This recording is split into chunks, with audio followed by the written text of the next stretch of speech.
জীবনে কখনো তুমি মিথ্যা বলনি, তাই তো তোমায় পেতে কাঁদে ধরনি।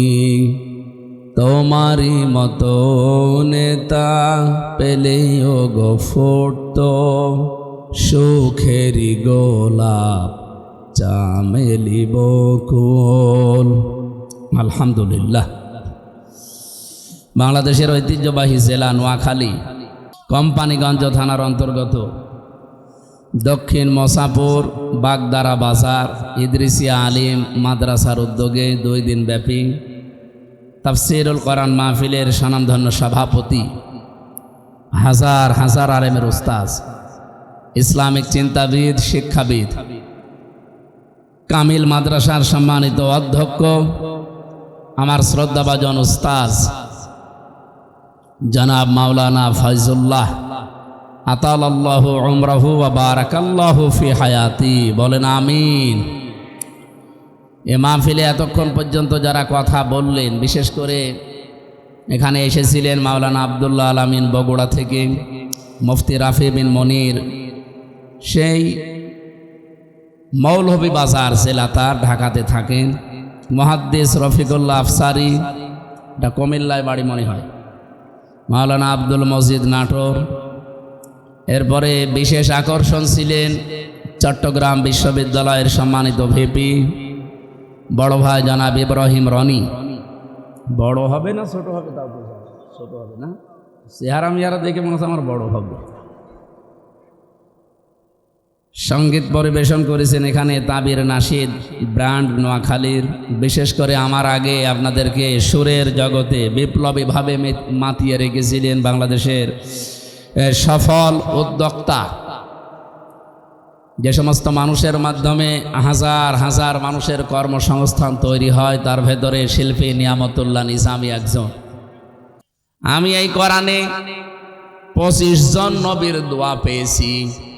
25 জন নবী দোয়া করেছেন, 24 জন সব একরকম, আর একজন নবীর দোয়া ছিল আলাদা। হযরতে আদম আলাইহিস সালাম তিনি ব্যক্তিগত দোয়া করেছিলেন, রব্বানা যালামনা আনফুসানা ওয়া ইল্লাম তাগফির লানা ওয়া তারহামনা লানাকুনান্না মিনাল খাসিরিন। বাকি 24 জন নবীর দোয়ায় কোরআনে আছে, ডাইরেক্ট ইনডাইরেক্ট, সবার সামারাইজ কথা এক। হযরতে দাউদ নবী দোয়া করেছেন সূরা সাদের 26 নম্বর আয়াতে দেখবেন। হযরতে সুলাইমান নবী দোয়া করেছেন সূরা সাদের 35 নম্বর আয়াতে দেখবেন। হযরতে ইউসুফ নবী দোয়া করেছেন সূরা ইউসুফের 55 নম্বর আয়াতে দেখবেন। মুহাম্মাদুর রাসূলুল্লাহ সাল্লাল্লাহু আলাইহি ওয়াসাল্লাম দোয়া করেছেন সূরা বানী ইসরাঈলের 80 নম্বর আয়াতে দেখবেন। নবীদের সমস্ত দোয়াগুলো আপনি পড়েন, কিন্তু কি এখান থেকে নেওয়া দরকার, ওটা নিতে চান না। সুলাইমান নবী দোয়া করছেন, ক্বালা রাব্বিগফিরলি ওয়া হাবলি মুলকাল লা ইয়ানবাগি লি আহাদিন মিন বা'দি ইন্নাকা আনতাল ওয়াহ্হাব। আমি আমার বিশ্ববিদ্যালয়ের লাইফ থেকে শুরু করে আয়াতে যতগুলো তাফসির মিলিয়েছি দেশে বিদেশে, সব মুফাসসির হযরতে সুলাইমান নবীর এই দোয়ার ব্যাপারে একই কথা লিখেছেন। নবী সুলাইমান দোয়া করছেন, আমার রব আমাকে মাফ করে দেন, আমাকে এমন একটা রাজ ক্ষমতা দান করেন যে আমার পরে আপনি আর পৃথিবীতে এরকম ক্ষমতা কাউকে দেবেন না। নিশ্চয় আপনিই মহাদাতা। নোয়াখালীবাসী বলেন তো, এই আয়াতের ভেতরে হযরতে সুলাইমান যে দোয়া করেছিলেন আল্লাহর কাছে হাজার হাজার হাজার হাজার বছর আগে, তার এই দোয়া কবুল হয়নি। জবাব দিলেন না? আল্লাহ তাকে মাফ করে এমন রাজ ক্ষমতা দিয়েছিলেন, কিয়ামত পর্যন্ত ওরকম ক্ষমতা আল্লাহর কাউকে দেবে না। জিন পর্যন্ত তার অনুগত ছিল।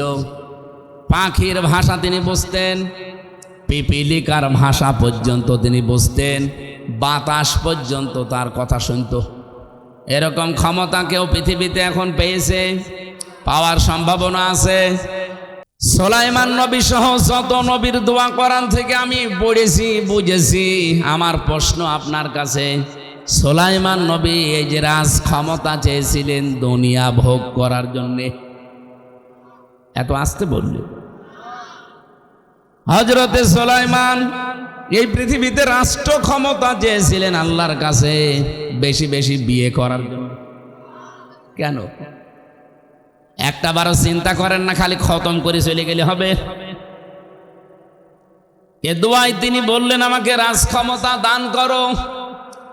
এই কারণেই তিনি চেয়েছিলেন। আমি তাফসিরে পড়েছি, ব্যাখ্যায় লেখা আছে, সুলাইমান নবী দেখলেন আমি দাওয়াতি কাজ করি, আল্লাহর বিধানের কথা বলি, কিন্তু মানুষকে মানাতে পারি না। এটা মানাতে হলে রাজ ক্ষমতা লাগবে। আল্লাহর কসম, একামতে দিন এই দেশে যারা প্রতিষ্ঠা করতে চায়, যারা মন থেকে এটা চায়, এই মানুষগুলো বেশি বিয়ে করবে এই ধান্দা না, দুনিয়া কামাই করবে এই ধান্দাও না, বেশি বেশি ক্ষমতা দেখাবে এই ধান্দাও নেই। আমাদের একটাই ধান্দা, এ দুনিয়ায় যা প্রচার করি এটা আবার আমরা মানাতে চাই।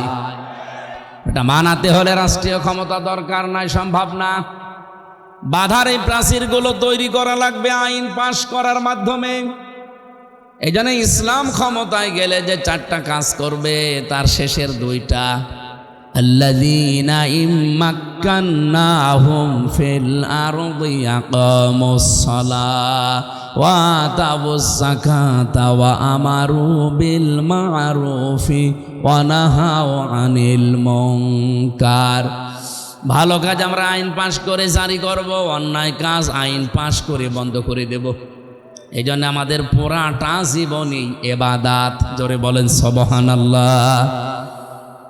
আমি যদি একামতে দিন এই দেশে কায়েম করার জন্য কারো সাথে হাসি মুখে কথা বলি, ওইটাও আমার ইবাদত।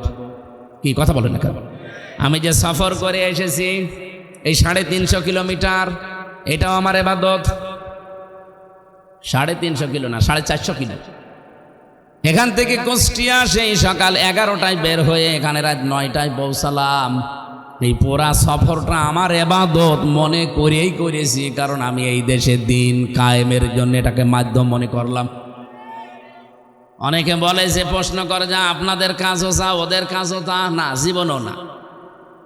যারা এই দেশে মানুষের তৈরি করা আইন কায়েম করতে চায়, সূরা নেসার 75 নম্বর আয়াতে আছে, 5 নম্বর পারার 9 নম্বর পৃষ্ঠা, 2 নম্বর লাইনে আছে, ওয়াল্লাযীনা কাফারু ইউকাতিলুনা ফি সাবিলিত তাগুত।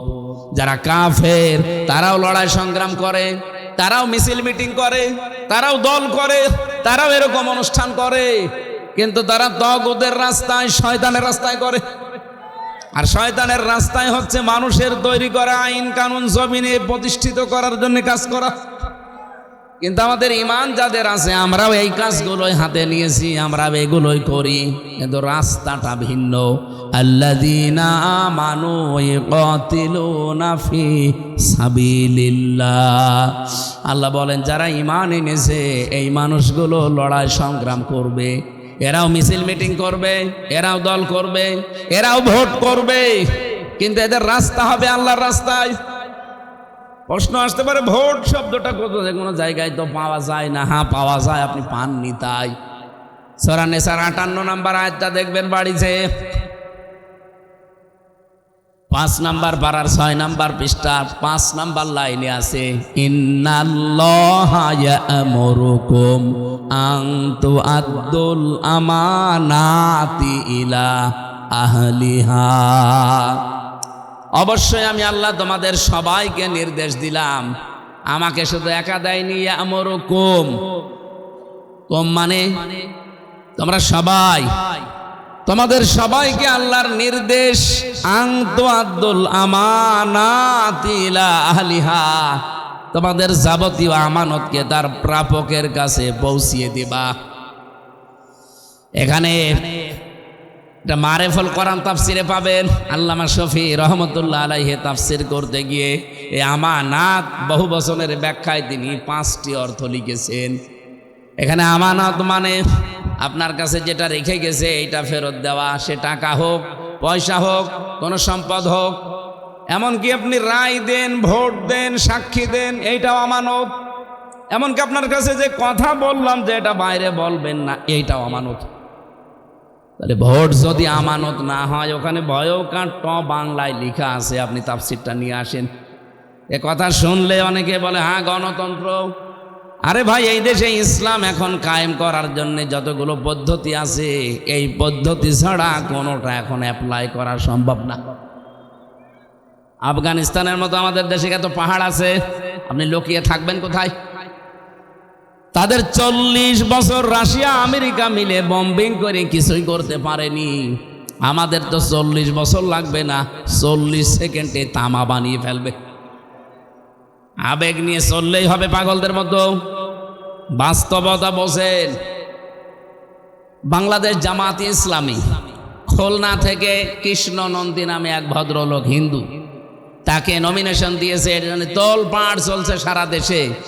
অনেক নামধারী মুসলমান যারা প্রসাব করে পানি নেয় না, তারা পর্যন্ত ফতোয়াবাজি করছে, হ্যাঁ ইসলাম কায়েম করতে চায়, আর হিন্দুরে নমিনেশন দিয়েছে। বাস্তবতা বোঝেন আপনি?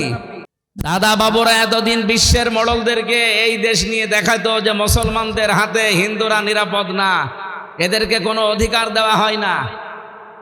এখন দেখেন ওদের একজনকে নমিনেশন দিয়ে ওদের মুখ সব তালাবদ্ধ হয়ে গেছে। এখন আর বিশ্বের মডলদের কাছে মত না, কি আন্দাজে মিথ্যা কথা বলো? ওরা তো নিজেরা হিন্দুদেরকে নমিনেশন দিয়ে সামনে নিয়ে এসেছে। সবচাইতে বড় বিষয়, এ দেশে 92% আমরা মুসলমান, 8% অন্যান্য ধর্মের লোকরা আছে, তার ভেতরে 6.5% প্রায় হিন্দু। তারা যে বিশাল জনগোষ্ঠী এই দেশে বাস করে, তাদের একজন প্রতিনিধি লাগবে না সংসদে, একজন কথা বলার লোক লাগবে না? খুলনার দাকব থেকে যে লোকটাকে দিল, ওই জায়গায় 100 জনের প্রায় 52%-এরও উপরে হিন্দু। সেখানে মুসলমান দিলে জীবনে পাশও করবে না, কারণ জাতি ভাইয়ের একটা টান থাকে না। এই লোকটা তাদের ধর্মীয় কথাবার্তাগুলো, তাদের ধর্ম সম্পর্কে সংসদে যদি নাই বলে তাদের অধিকারের, তো ওখানে তার আমি ওইভাবে বলতে পারবো না, কারণ 12 মাসে 13 পূজা, 33 কোটি দেবতা, তো সাথে তো আমি নামও জানি, আমি বলবো কি করি? 33 কোটি দেবতা আপনি নাম জানেন? জীবনে তো আপনাকে বলতে বললে পারবে? এই জন্যে বাস্তবতা নিয়ে কাজ করা লাগবে। যারা এই ভোট শব্দটা শোনার পরে উল্টাপাল্টা মন্তব্য করেন, আমি তাদের জন্য শব্দটা একটু দলিল সহ বললাম। এখন যদি মারেফুল কোরআন কেউ বিশ্বাস না করে, এই দোষ আমার না আল্লাহ? বলেন। এটা তো আমি তাফসির থেকে কোট করে বললাম, আমার কোনো দোষ নেই, আমি শুধু অ্যাডভার্টাইজ করেছি। সম্মানিত নোয়াখালীবাসী, আমরা যে কথা বলতে চাচ্ছিলাম, সৎ কাজে আদেশ দেওয়া এখনো পর্যন্ত আমাদের দ্বারা সম্ভব না।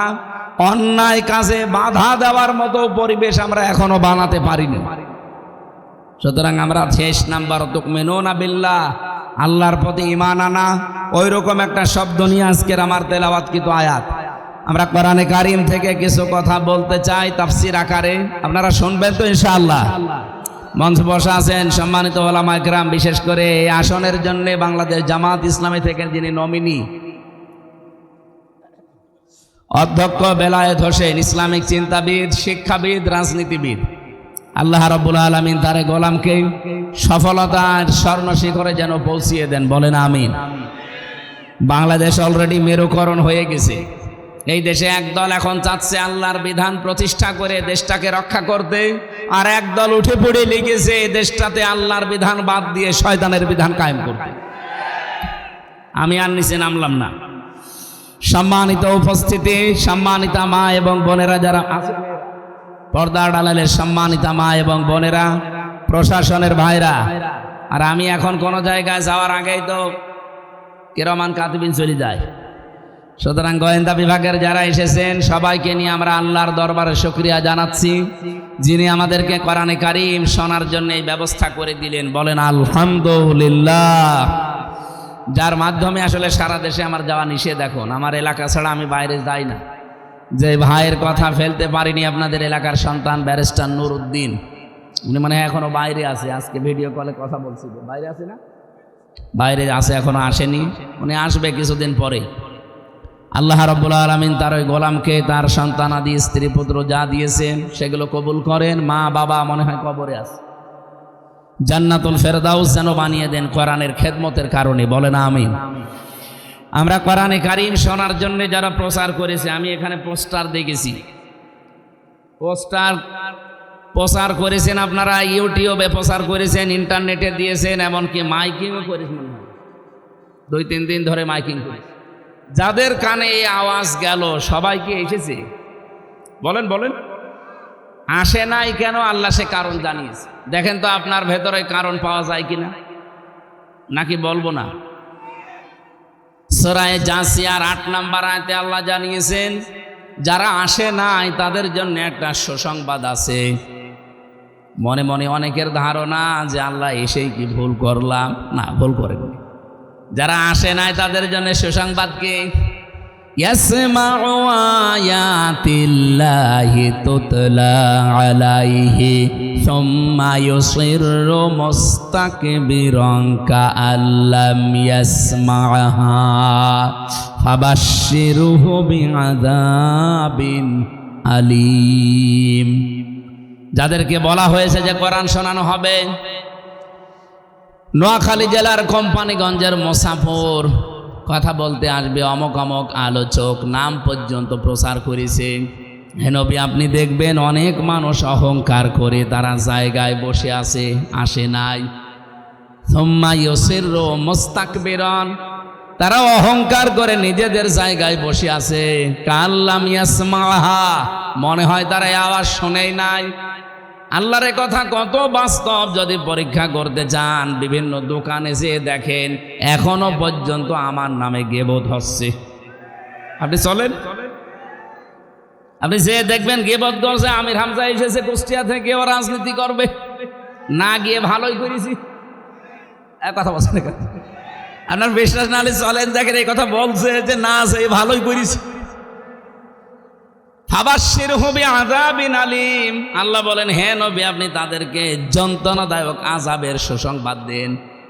তারা আপনার উপরে রাগ করে অহংকার করে আসে নাই তা না, মূলত তারা আমি আল্লাহর আয়াতগুলোকে অস্বীকার করে।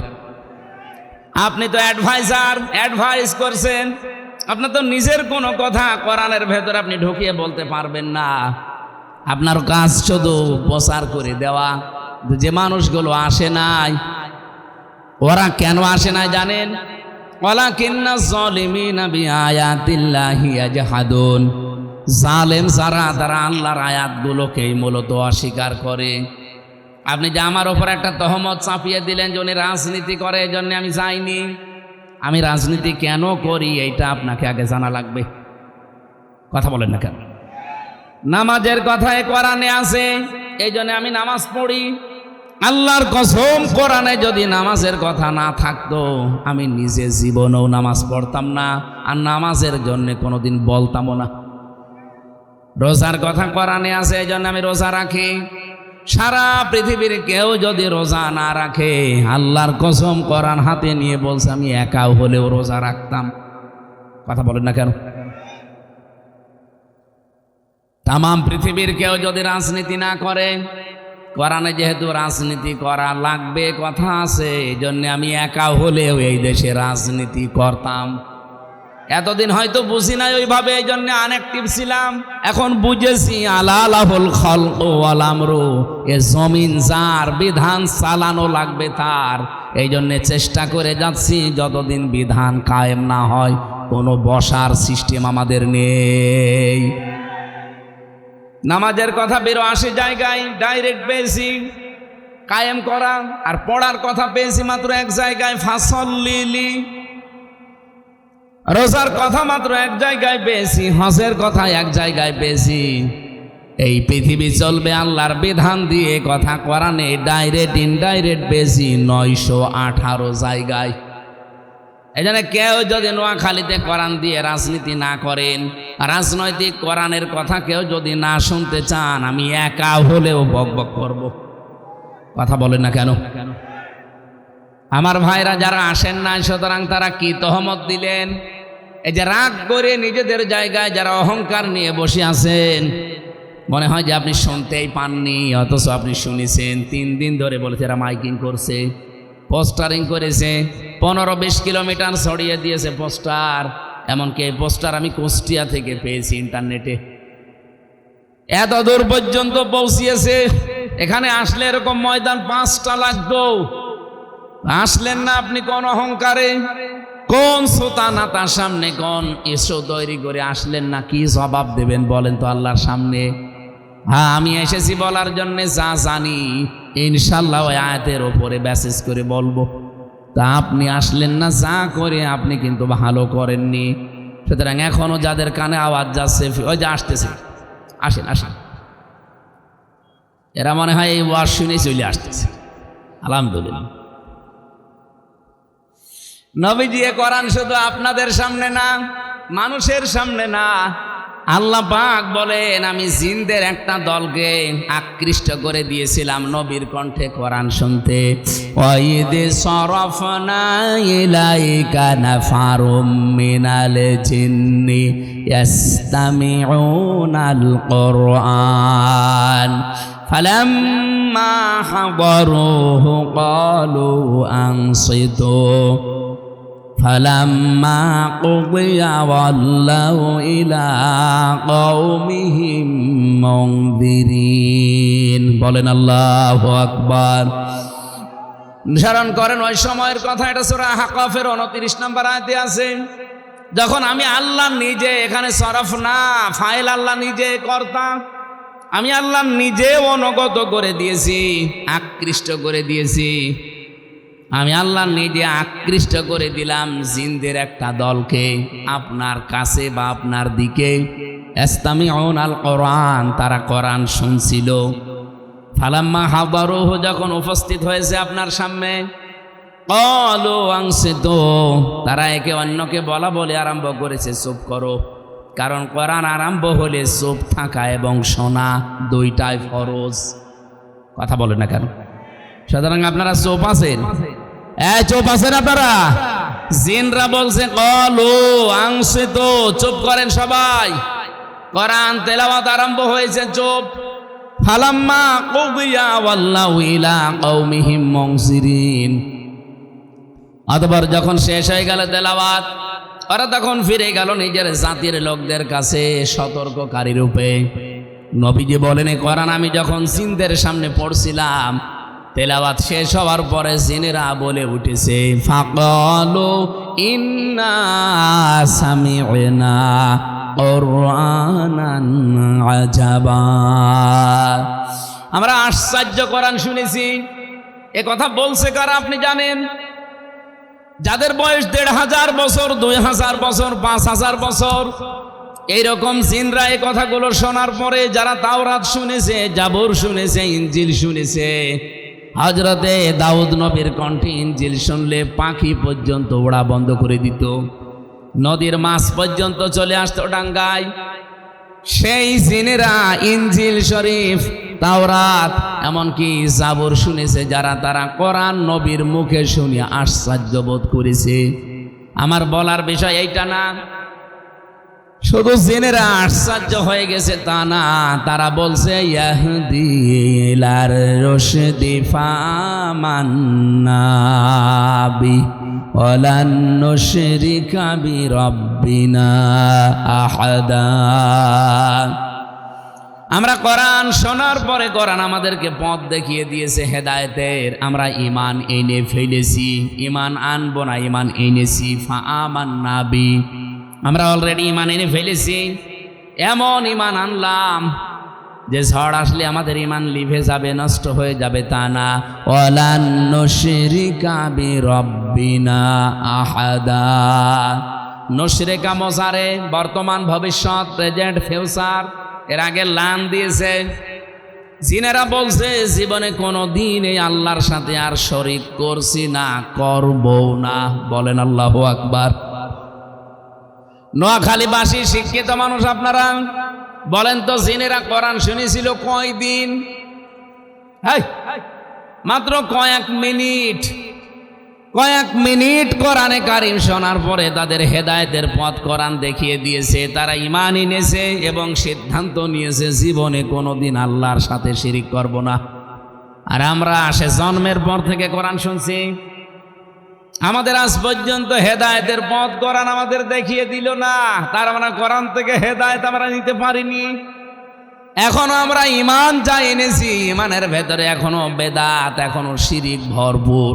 কথা বলেন ঠিক কিনা? অথচ যে রজব মাসের আজকে 24 তারিখ, আর মাত্র 3 দিন পরে এই ধলির ধরা থেকে বিশ্বনবীকে আল্লাহ নিয়ে গিয়েছিলেন তার কাছে। প্রথম আসমান, দ্বিতীয় আসমান, তৃতীয় আসমান শেষ করে করে একেবারে আরশ মহল্লা। 27 বছরের একটা সফর। 27টা বছর আল্লাহ পাক তাকে সফর করিয়েছেন। লিনুরিয়াহু মিন আয়াতিনা, যত নিদর্শন দেখানোর আল্লাহ সব তাকে দেখিয়েছেন।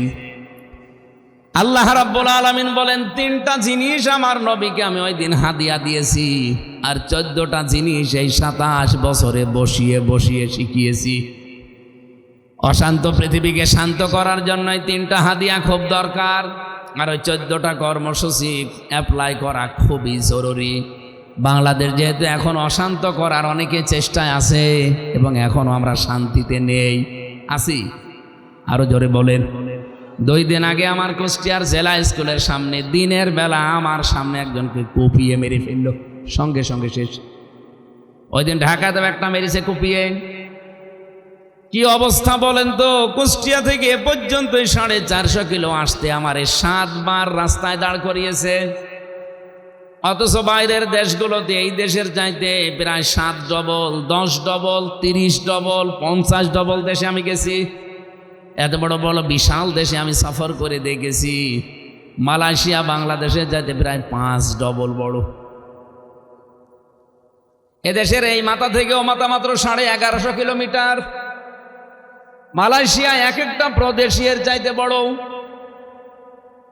আমি প্রতিদিন প্রায় 1500 কিলো, 2000 কিলো রান করতাম প্রতিদিন। রাত নেই, দিন নেই, কোনো ভয় নেই আমাদের ভেতরে। ড্রাইভার আমারে বলছে, ঘুমিয়ে যান, রাত 2টা বাজে, সামনে কেউ আসবে না আল্লাহ ছাড়া। অথচ 150 কিলোমিটার পরে কিছু বাড়ি ঘর, কিছু দোকান পাওয়া যায়। মরুভূমি, পাথর, পাহাড় আর পাম গাছ। সৌদি আরব বাংলাদেশের চাইতে 14 ডবল বড়। বাকি অন্যান্য অমুসলিম দেশগুলোর কথা বললাম না, কারণ ওগুলোতে যেহেতু আইন আছে এবং প্রয়োগ আছে তাদের বানানো। ইসলামী আইন যেগুলোতে হালকা আছে সেগুলোর কথা বলছি। এত বড় বড় বিশাল দেশে সফর করে আমার মনের ভেতরে কোনো ভয়, কোনো টেনশন, কোনো চিন্তাও আসে নাই। মাত্র 450 কিলোমিটার আসতে আমার 7 জায়গায় অলরেডি আজকে ধরেছে। এখন যেতে আমার মনে হয় কমপক্ষে 10 জায়গায় ধরবে। প্রশাসন ধরলে তো তাও সালাম কালাম দিয়ে ছেড়ে দেবে, কিন্তু ওর বাইরে আর একটা দল আছে, ওরা যদি ধরে সব আল্লাহর রাস্তায় নিয়ে নেবে। সেদিন পাবনা থেকে যাচ্ছিলাম, ওই যে লালন ব্রিজ পার হয়েই দেখি গাছ ফেলা। ড্রাইভার আমারে বলছে, হুজুর ওঠেন, ডাকাত পড়িয়েছে, কাঁচ খুলে দেন। কাঁচ খুলে দিয়ে দেখি মুখ বাঁধা, কালো কাপড় দিয়ে, আর হাতে বাবাজি বড় বড়। আমারে তোরা দেখে চিনে ফেলেছে, কারণ আমরা তো শয়তান হোসেনে। আমি টাকা পয়সা ওদের ছুরি দেখি আগেই যা পেয়েছি, বলছি এই নিন, তাড়াতাড়ি গাছ সরিয়ে দেন। আমার দিকে তাকিয়ে বলছে, হুজুর আপনার টাকাও নেব, আল্লাহ মাফ করবে। আরে শয়তান, তাড়াতাড়ি নে। কতগুলো মানুষের হাতে কপ দিয়ে হাত কেটে দিয়েছে, টাকা লাগে। আর আমারে বলছে আপনার টাকাও নেব, আল্লাহ মাফ করবে। টাকা নিয়ে আগে গাছ তুলে দিন, আমি চলে যাই। কিছু নেওয়ার পরে আমারে বলছে বাড়ি চলে যাবেন, ভাড়া লাগবে না, তেল কিনবেন না, কিছুই তো নেই, সব দিয়ে দিয়েছি। ওখান থেকে কয়েকশো টাকা, কয়েক হাজার টাকা আমারে বের করে বলছে তেল কিনে বাড়ি যান। ড্রাইভার আমারে যাওয়ার সময় বলছিল, হুজুর ডাকাত হলো, ইমানদার ডাকাত, আমাদের টাকা দিয়ে দিল। এখনো নিরাপত্তা বোধ করছি না। এই অশান্ত বাংলাদেশকে এই রজব মাসে আমি কোরআন সামনে নিয়ে কসম করে বলতে পারি, যদি শান্ত করতে হয় এই 14টা কর্মসূচি এই রজব মাসে বাংলাদেশে অ্যাপ্লাই করা লাগবে। আর যে 3টা হাদিয়া পেয়েছিলেন নবীজি, ওই 3টা হাদিয়া আমাদেরও পাওয়া লাগবে। দেখেন তো আমরা পেয়েছি কিনা। আপনারা শুনতেছেন নাকি বেশি হয়ে গেল সময়? ওরে বাবা, 11টা বেজে গেছে। আমার ভাইরা, সর্বপ্রথম যে হাদিয়া নবীকে দিয়েছিলেন, এ হাদিয়া শুনলে আমি জানি নোয়াখালীর অনেকের না বুঝে রাগ হতে পারে, তারপরও আমি সত্যটা বলবো। 1 নম্বরে বললেন, হে নবী, আপনার উম্মতদেরকে আমি একটা হাদিয়া দিলাম, সবাইকে মাফ করে দিলাম, শুধু শিরিক যারা করে তাদেরকে আমি মাফ করছি না, করব না। কোরআনে কারিমে অনেক জায়গায় আয়াত আছে ডাইরেক্ট। সূরা নিসা 48 নম্বর আয়াত, 116 নম্বর আয়াত, একই কথা আল্লাহ দিয়েছেন, ইন্নাল্লাহা লা ইয়াগফিরু আন ইউশরাকা বিহি ওয়া ইয়াগফিরু মা দুনা যালিকা লিমান ইয়াশা। রব্বুল আলামিন বলেন, সব গুনাহ আমি আল্লাহ ইচ্ছা করলে মাফ করে দিচ্ছি এবং দেব, কিন্তু শুধু শিরিক করলে, এটা যতক্ষণ খাস দিলে তওবা না করবে, কোনো মাফ নেই। অথচ এই কথাটা শুনলে আমার সবচাইতে বেশি ভয় হয় বাংলাদেশ আর ভারতের মুসলমানদেরকে নিয়ে। আমাদের ঈমান আছে, আমিও জানি, কিন্তু ঈমানের সাথে আমাদের শিরিক মিশ্রিত। কথা বলেন না কেন? ওয়াকাদিমনা ইলা মা আমিলু মিন আমালিন ফাজআলনাহু হাবাআম মানসুরা। সূরা ফুরকানের 23 নম্বর আয়াতে আছে, কিয়ামতের দিন যদি কেউ শিরিক মিশ্রিত কোনো আমল নিয়ে আল্লাহর কাছে দাঁড়ায়, ওটা ধূলিকণার মতো তার মুখের ওপরে নিক্ষেপ করবে। বলেন নাউজুবিল্লাহ। ওই দিন নবীকে আল্লাহ জানিয়েছেন, হে নবী, আপনাকে শুধু এটা না, এই হাদিয়াটা আপনাকে দেইনি। এটা সূরা জুমারের 65 নম্বর আয়াতে পাবেন।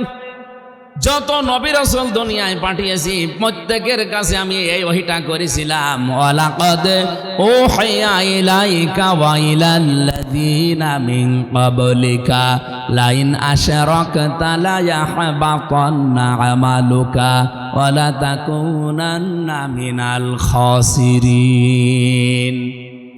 সব নবীকে ওহী করেছি যে শিরিক করা যাবে না। এমনকি আপনাকেও আমি এই ওহী করলাম, হে নবী, আপনিও যদি শিরিক করেন আপনার জীবনের যত আমল আখলাক আমি আল্লাহ সব কিন্তু নষ্ট করে দেব, ব্যর্থ করে দেব, আপনি অবশ্যই ক্ষতিগ্রস্তদের অন্তর্ভুক্ত হয়ে যাবেন। বলেন নাউজুবিল্লাহ। নোয়াখালীবাস এটা রেকর্ড হচ্ছে। আমি সারা বাংলাদেশের সব মুসলমানদেরকে, অন্য ধর্মের যারা আছেন ওই 8% বাদ দিলাম, এই 92% মুসলমানকে আমি আমার নিজের ভাই, নিজের বাবার মতো মনে করে বলছি, শিরিক মিশ্রিত কোনো আমল নিয়ে আল্লাহর কাছে যাওয়া যাবে না। সত্যি করে বলেন, শিরিক আমাদের জীবনে যদি না জেনেও করে থাকেন, জেনে বাদ দিয়ে দেওয়া লাগবে। এর যতগুলো প্রকার আছে, শিরিক বিল জাত আছে, শিরিক বিল সিফাত আছে, শিরিক বিল ইখতিয়ার আছে, শিরিক বিল হুকুক আছে, এরকম 120 প্রকার আছে। এই পৃথিবীর ময়দানে শিরিক এক কথায় জবাবে, আল্লাহ যেটা পারে ওইটা অন্য কেউ পারে, এই বিশ্বাস করার নাম শিরিক। আর শিরিক যারা করে তারা মুশরিক। এই কথা বুঝেছেন? বুঝেছেন কথা? আল্লাহ যেটা পারে ওইটা অন্য কেউ, এমনকি রাসূলুল্লাহ, আরো জোরে বলেন, শুধু আপনার পীর সাহেব পারে। এবার আমি একটা একটা করে কয়েকটা উদাহরণ দেব শুধু শিক্ষা নেওয়ার জন্য। এই এদিকে তাকান, এই ওঠাউঠি করে কারা গো? এই ছেলে, আমারে ওয়াজে বসিয়ে এরা চলে যাচ্ছে, একটা কথা হইল। এদিকে তাকান ভাই। সন্তান দেওয়ার একচ্ছত্র মালিকানা কার? আমরা অনেকেই মনে করি না কোনো বাবা হয়তো হালকা পাতলা পারে। একটা বগুড়ায় অনুষ্ঠান ছিল আমার, একজন এসে বলছে হুজুরে আপেল পড়িয়ে দিন। আমি তো সূরা ফাতিহার নাস এখলাস এগুলো পড়ে ফো দিচ্ছি, আমার কানের কাছে মুখ নিয়ে বলছে হুজুর এমন ভাবে আপেল পড়বেন যেন ছেলে হয়। আপেল ফেলে দিলাম। আমার বসে আপেল কই, ফেলে দিস কেন? আরে ভাই আপেল পড়া দিয়ে যদি ছেলে হয় তাহলে আমার ম্যাডামের 3টা মেয়ে হইতো না। ম্যাডামরা শুধু আপেল খাওয়াতাম পড়ে পড়ে। কি বিশ্বাস লোকটার দেখেন, যে আমি যখন সূরা ফাতিহা শেষ করে সূরা ফালাক আর নাস পড়ছি, আমার কানে কানে মুখ নিয়ে আস্তে আস্তে বলছে যে আমার মেয়ে আছে তো ছেলে নেই, যেন এমন ভাবে পড়বেন যেন ছেলে হয়। আরে মনে ওর বিশ্বাস আমার এই আপেল পড়ার উপরে, আল্লাহর উপরে না। আল্লাহ যেটা পারে ওটা হামজা পারে, হামজার বাবা হালকা পাতলা পারে। হ্যাঁ বলেন, এটা যেমন সহজে বুঝলেন যে না সন্তান দেওয়ার মালিক হামজাও না, হামজার বাবাও না, হামজার পীরও না। এটা শুধুমাত্র পারে কে? এমনকি ছেলেকে মেয়ে বানাতে পারে কে? এ সিদ্ধান্ত যেহেতু পেটের ভেতরে আল্লাহ দেয়, ওয়াল্লাযী ইউসাউবিরুকুম ফিল আরহামি কাইফা ইয়াশা, তিনি সে আল্লাহ যিনি মায়ের রেহেমের ভেতরে তোমাদের আকার তৈরি করেন। এটা ছেলে হবে না মেয়ে হবে এই সিদ্ধান্ত শুধুমাত্র দেয় পীর সাহেব। আরো জোরে বলেন। ও ভাইরা, আমি বারবার এ কথা রিপিট করছি এই কারণে, এটা যেমন সহজে বুঝে ফেলেছেন যে পৃথিবীতে ছেলে মেয়ে কেউ দিতে পারে। আরো জোরে বলেন। এবার আসল কথায় এসেছি। আমি যে বলছিলাম অনেকের মন খারাপ হতে পারে হয়তো না বুঝে, প্রিন্সিপালের মতো অধ্যক্ষ সাহেবের মতো বুঝলে আপনিও রাগ করবেন না। এখানে যদি একজন কানাকেও জিজ্ঞাসা করেন, একজন পাগলকেও জিজ্ঞাসা করেন যে আসমান জমিন বানিয়েছে কেউ, পাগলও বলবে আল্লাহ। কথা বলছেন না কেন? আবু জেহেলকে জিজ্ঞাসা করা হয়েছিল আসমান জমিন কে বানিয়েছে? ওয়ালা ইন সাআলতাহুম মান খালাকাস সামাওয়াতি ওয়াল আরদা লা ইয়াকুলুনাল্লাহ। হে নবী, ওদেরকে জিজ্ঞাসা করেন আসমান জমিন কে বানিয়েছে, ওরা গ্যারান্টি দিয়ে বলবে লামে তাকিদ নুনে সাকিলা, অবশ্যই আল্লাহ বানিয়েছে। তাহলে কাফেররাও স্বীকার করবে আসমান জমিন বানিয়েছে কে? আরো জোরে। আল্লাহ এতটুকু শেষ করে দেননি যে একটা কিছুক্ষণ আগে আপনাদের শুনিয়েছি, আলা লাহুল খালকু ওয়াল আমরু, এই জমিন বানিয়েছে যিনি, বিধান চলবে তার। সুতরাং আল্লাহর এই বানানো জমিনে আল্লাহর বিধান বাদ দিয়ে অন্যের বিধান যারা এই জমিনে কায়েম করতে চাচ্ছেন, আপনি আল্লাহর আইনের সাথে শিরিক করছেন, আপনি মুশরিক, আপনার কোনো মাপ নেই। আপনার জানা যায় কোটি কোটি কোটি কোটি মানুষ হতে পারে, তাম পৃথিবীর মানুষ এসে আপনার জানাজায় হাজির হতে পারে, কিন্তু আপনি মুশরিক। এ জমিন যার, তার আইন বাদ দিয়ে অন্যের আইন যারা এখানে কায়েম করতে চান, আপনি আল্লাহর আইনের সাথে শিরিক করছেন। শিরিক করলে মানুষ যেহেতু মুশরিক হয়ে যায়। আর হাদিয়া যে 3টা দিয়েছেন তার প্রথম হাদিয়া, নবী আপনি উম্মতদেরকে বলবেন আমি কিন্তু মুশরিকদেরকে মাফ করব। এত বড় বাংলা কথা বলার পরেও যদি কারো রাগ হয়, ওই আফসারির মতো কুকুরে প্রসাব করেছে বিবেকের ওপরে। এতে বাংলা বলার আমার আর কায়দা নেই। বলেন তো স্যার, এতে কি বলবো আর? এত বড় সহজ ভাষায় বলছি যে আল্লাহর আইনের বাইরে অন্য কোনো আইন আপনি কায়েম করতে চাবেন, আপনি মুশরিক। কারণ আপনি আল্লাহর আইনের সাথে শিরিক করছেন। আল্লাহ যেটা পারে ওটা অন্য কেউ পারে না। কারণ আইন তৈরি করতে পৃথিবীর কাউকে আল্লাহ অনুমতি দেয়নি। ইয়াকুলুনা হাল্লানা মিনাল আমরি মিন শাইইন কুল ইন্নাল আমরা কুল্লাহু লিল্লাহ। সূরা আলে ইমরান 4 নম্বর পারা 9 নম্বর পৃষ্ঠা 3 নম্বর লাইনের, এটা 54 নম্বর আয়াতের মাঝের অংশে আছে। যান এবার দেখে বাড়ি যেয়ে মিলান, আপনি কি আসলে মুসলমান আছেন না মুশরিক হয়ে মরছেন? আপনি এবার ভেবে চিন্তে দেখেন। এরকম উদাহরণ আমি 120টা দিতে পারতাম, 2টা বললাম। আল্লাহ যেটা পারে ওইটা অন্য কেউ পারে, এই বিশ্বাস করলে সে শিরিক করে, আর শিরিক করলে মানুষ মুশরিক হয়ে যায়। খুব ভালোবাসি নোয়াখালীর মানুষদেরকে, ফিরে আসেন। আপনি হয়তো না বুঝে এই কাজগুলো করছেন, এরপরও যদি ফিরে আসতে না চান, আমি তো আর দারোগা পুলিশ না যে পিটিয়ে হেদায়েত করব। 2 নম্বরে নবীজিকে আল্লাহ দিয়েছিলেন হাদিয়া 50 ওয়াক্ত নামাজ। কত? বিশ্ব নবী 50 ওয়াক্ত নামাজ পেয়ে খুব খুশি। উনি আসছিলেন বারবার। মুসা নবীর সাথে ষষ্ঠ আসমানে দেখা হয় আর ফিরিয়ে দেয়, 9 বার ফেরত দিয়েছে। 5 নং 45 ওয়াক্ত নামাজ শেষ, আর 5 ওয়াক্ত আছে। ডাক দিয়ে বললেন, হে নবী, আপনার চাইতে আমার অভিজ্ঞতা বেশি আছে, কারণ আমি দুনিয়ার জীবন পার করে এসেছি। আপনি আবার ফেরত যান, দেখেন আরো 2-1 ওয়াক্ত কমানো যায় কিনা। বিশ্ব নবী বলেন, না, আল্লাহ দিতে চায় আর আপনি বারবার আমারে পাঠান, আমার লজ্জা করছে। রব্বুল আলামিন নবীকে জানিয়েছেন, মা ইউবাদদালুল কওলু লাদাইয়া ওয়া মা আনা বিযাল্লামিল লিল আবিদ। সূরা কফের 29 নম্বর আয়াতে আছে, 26 নম্বর পারা 18 নম্বর পৃষ্ঠা 9 নম্বর লাইনে আছে, হে নবী, আমি যেটা সিদ্ধান্ত নিয়ে ফেলেছিলাম, আমার সিদ্ধান্ত কোনো পরিবর্তন হয় না। আমি শুধু আপনার কনসিডারের কারণে কমিয়েছি। আমি তো 50 ওয়াক্তই দিয়েছিলাম। হ্যাঁ, আপনাকে আমি খুশির সংবাদ দিলাম, এই 5 ওয়াক্ত নামাজও যদি আপনার উম্মতেরা সময় মতো এবং হক আদায় করে পড়তে পারে, 50 ওয়াক্ত নামাজের সওয়াব আমি দিয়ে দেব। হ্যাঁ, সুবহানাল্লাহ, আন্দাজে পড়েন না। এখানে কথা আছে, 2টা শর্ত দিলেন আল্লাহ। 1 নম্বরে যদি সময় মতো, 2 নম্বরে হক আদায় করে। এজন্য নামাজের ভেতরে আপনার এখানে 100 জনের আমার মনে হয় জায়গায় ফেল হয়ে যাবে প্রায় 95 জন। যা পড়ে নামাজে ওই পরিমাণে মানুষ বোঝে।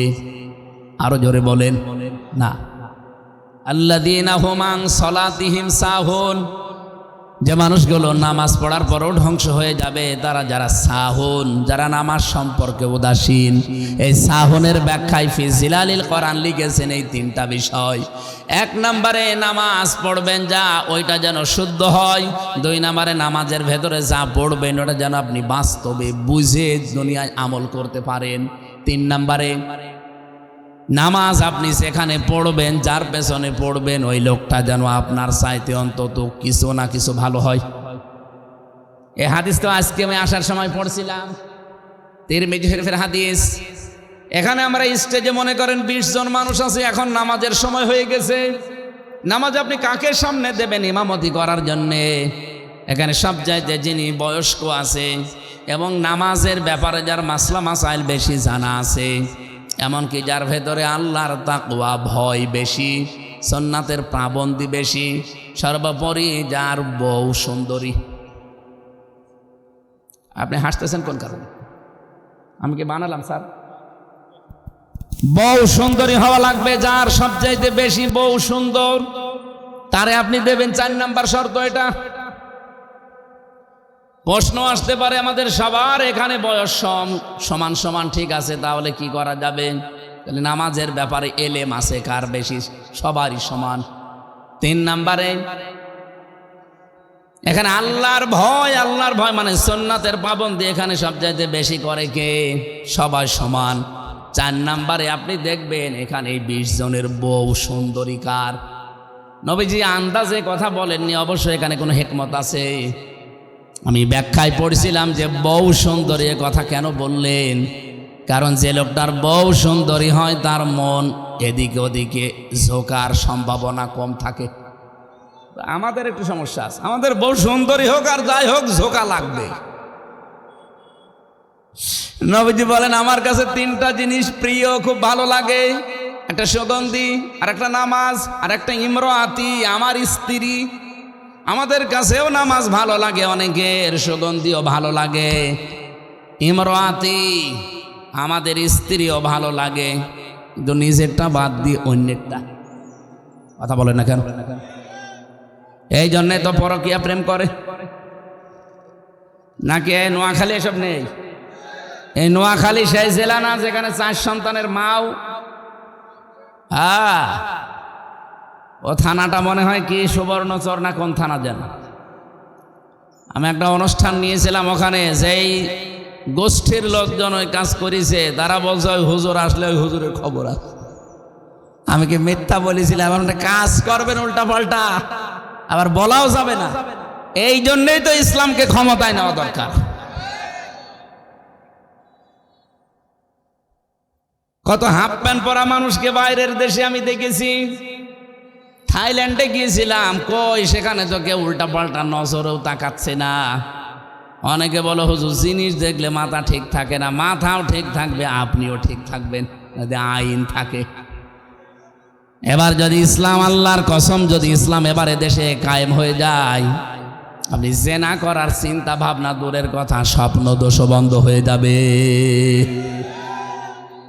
নোয়াখালী হয়তো বন্ধ হবে না, কারণ এরা সাগরের মাছ খায় তো।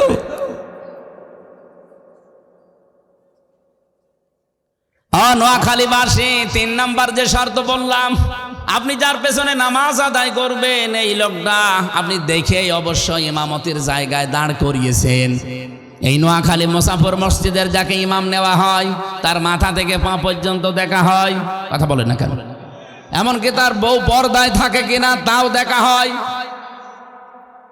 এত কিছু দেখে লোকটাকে আপনি ইমামতির জায়গায় দাঁড় করান, অথচ বাস্তবতা কি?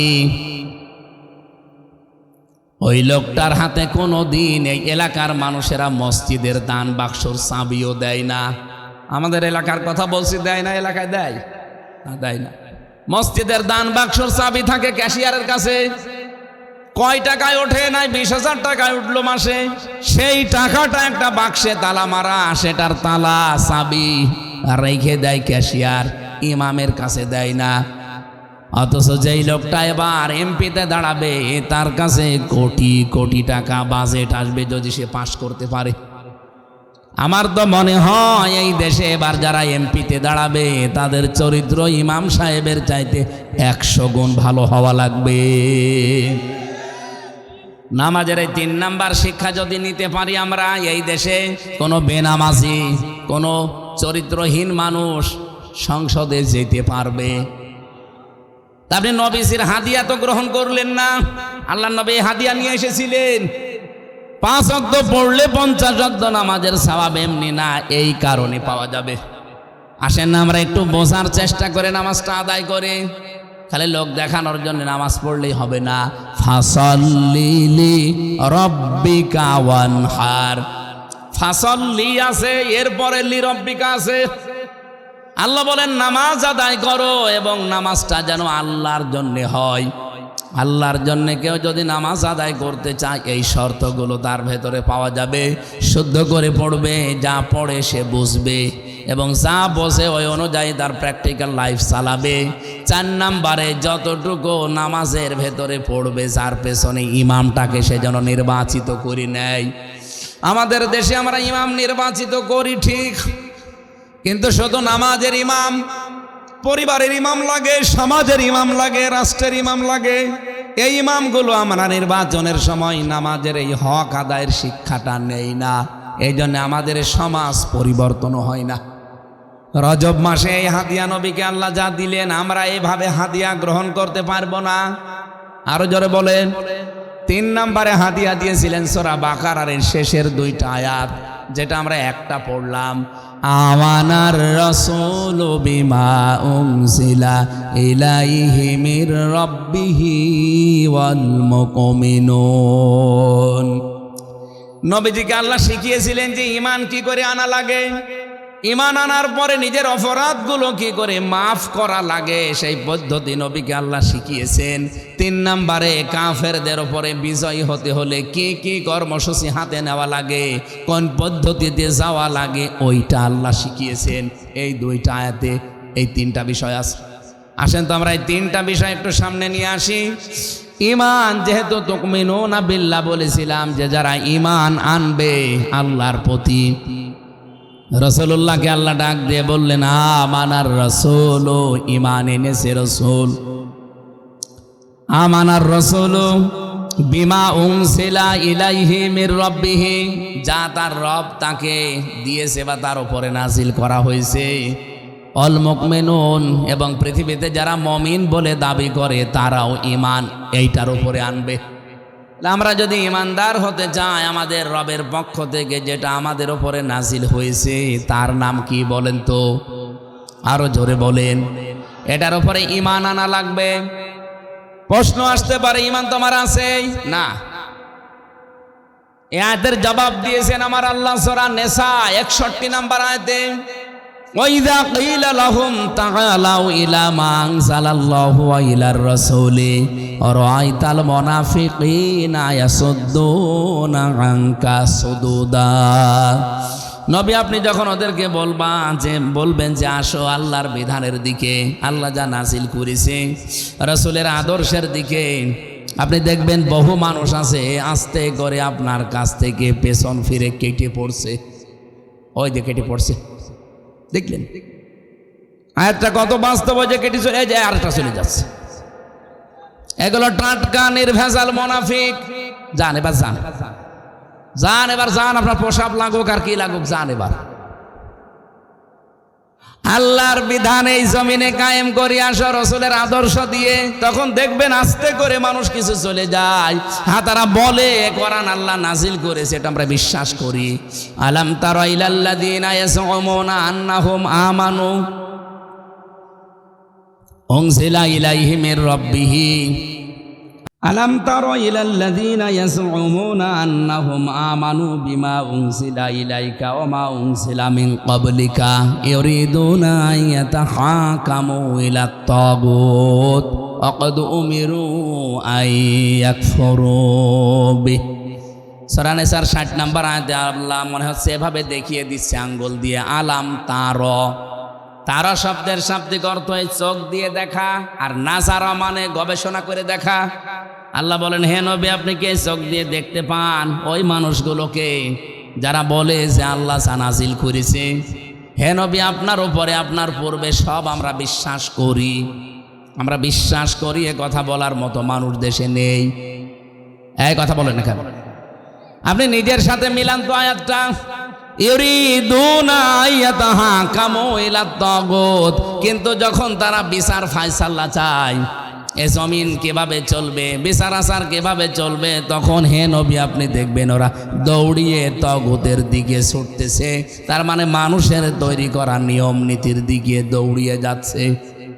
আয়াতটা পড়লে আমার মনে হয় বাংলাদেশের মানুষকে দেখে দেখে আল্লাহ এই মাত্র আর একবার নাজিল করলো, ওয়াকাদ উমিরু আন ইয়াকফুরু বিহি।